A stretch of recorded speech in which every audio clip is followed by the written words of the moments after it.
A long stretch of coast lay before the eyes of the men. Slowly the land rose up out of the mountainous sea. The men could see a small house against the sky. To the south, they could see a lighthouse.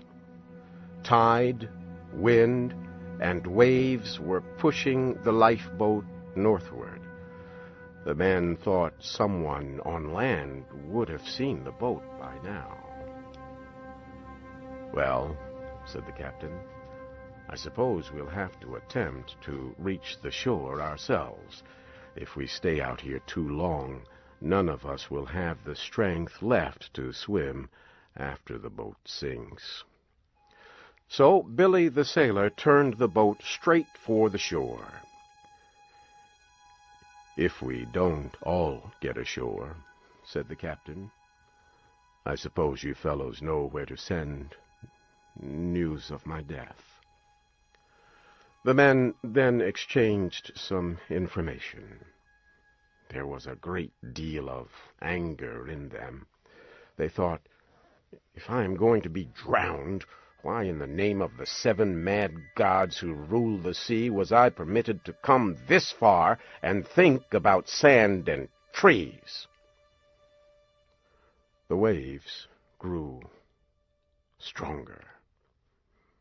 They seemed always just about to break and roll over the little boat. The coast was still far away. The sailor said, "Boys, the boat won't live 3 minutes more, and we're too far out to swim. Shall I take her to sea again, Captain?" "Yes, go ahead," said the captain. The sailor turned the boat and took her safely out to sea again. "It's funny those life-saving people haven't seen us," one of the men said. "Maybe they think we're out here for sport. Maybe they think we're fishing. Maybe they think we're fools."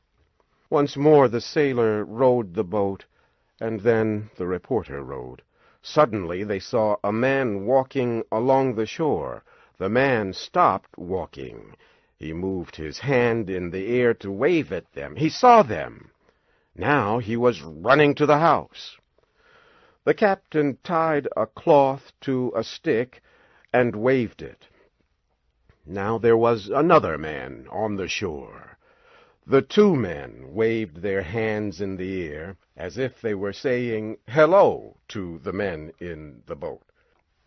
Now, what was that moving on the shore? It was a bus, a hotel bus.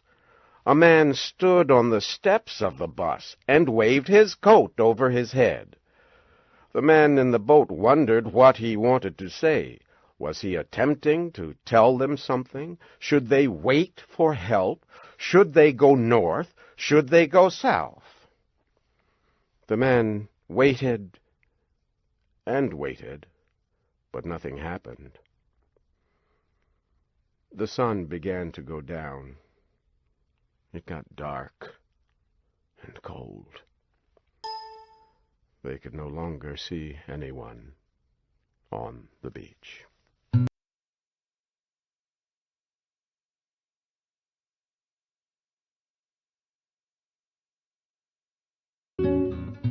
The sailor rowed, and then the reporter rowed, and then the sailor rowed again. They rowed and rowed through the long night. The land had disappeared, but they could hear the low sound of the waves hitting the shore. This was surely a quiet night.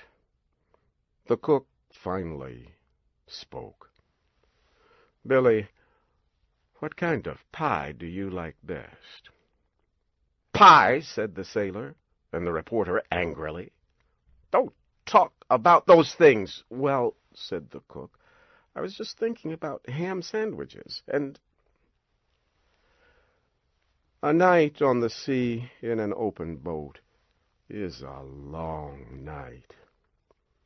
The sailor continued to row until his head fell forward, and sleep overpowered him. Then he asked the reporter to row for a while. They exchanged places, so the sailor could sleep in the bottom of the boat with the cook and the captain. The reporter thought that he was the one man afloat on all the oceans in the world. The wind had a sad voice as it came over the waves. Suddenly there was a long, loud, swishing sound behind the boat, and a shining trail of silvery blue. It might have been made by a huge knife.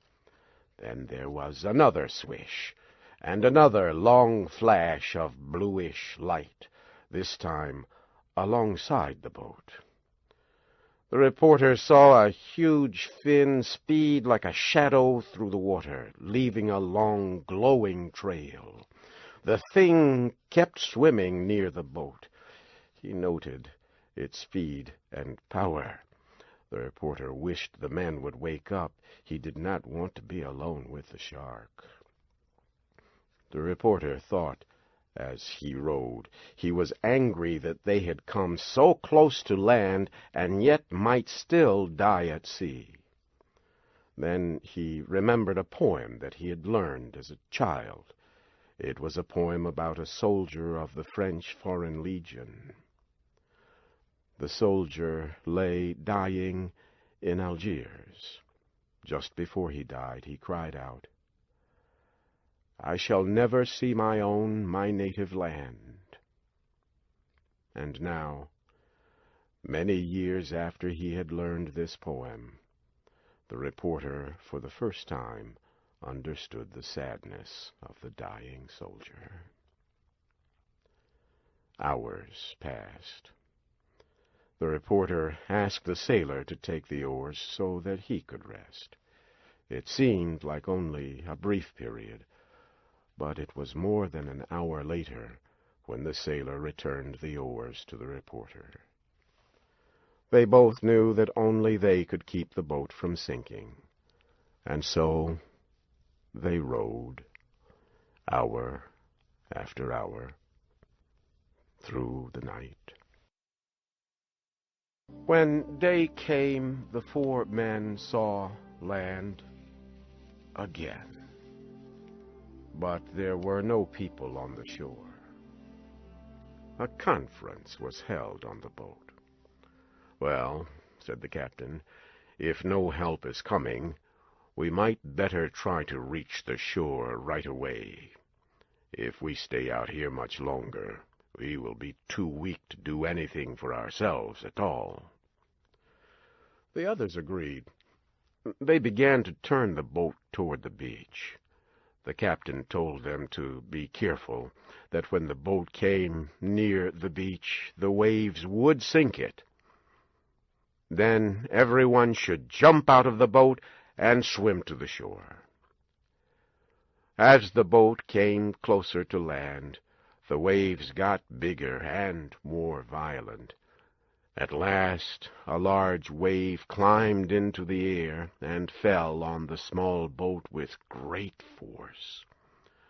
The boat turned over as the men jumped into the sea. The water was like ice. The reporter was tired, but he swam toward the beach. He looked for his friends. He saw Billy the sailor in front of him, swimming strongly and quickly. The cook was near him. Behind, the captain held on to the overturned boat with his one good hand. Soon the reporter could swim no longer. A current was carrying him back out to sea. He thought, "Am I going to drown? Can it be possible?" But the current suddenly changed, and he was able to swim toward the shore. The captain called to him to swim to the boat and hold on. The reporter started to swim toward the boat. Then he saw a man running along the shore. He was quickly taking off his shoes and clothes. As the reporter got close to the boat, A large wave hit him and threw him into the air over the boat and far from it.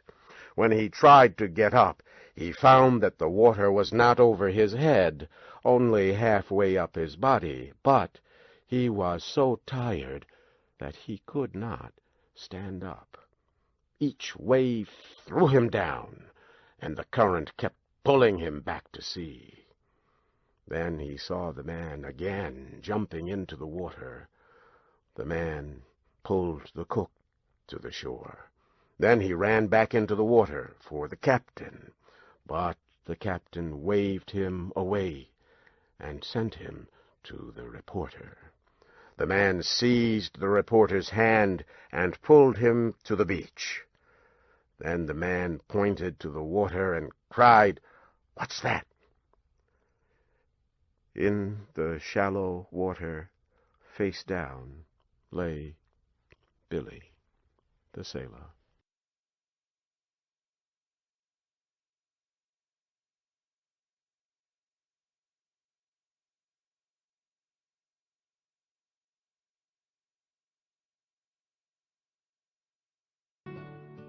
The reporter did not know all that happened after that.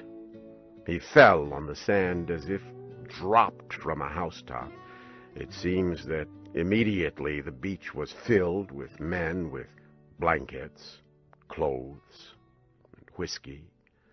Women brought hot coffee. The people welcomed the men from the sea to the land.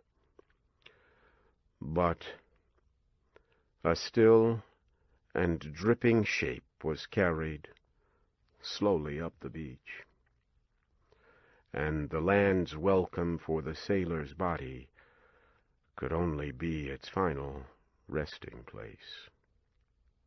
When night came, the white waves moved in the moonlight.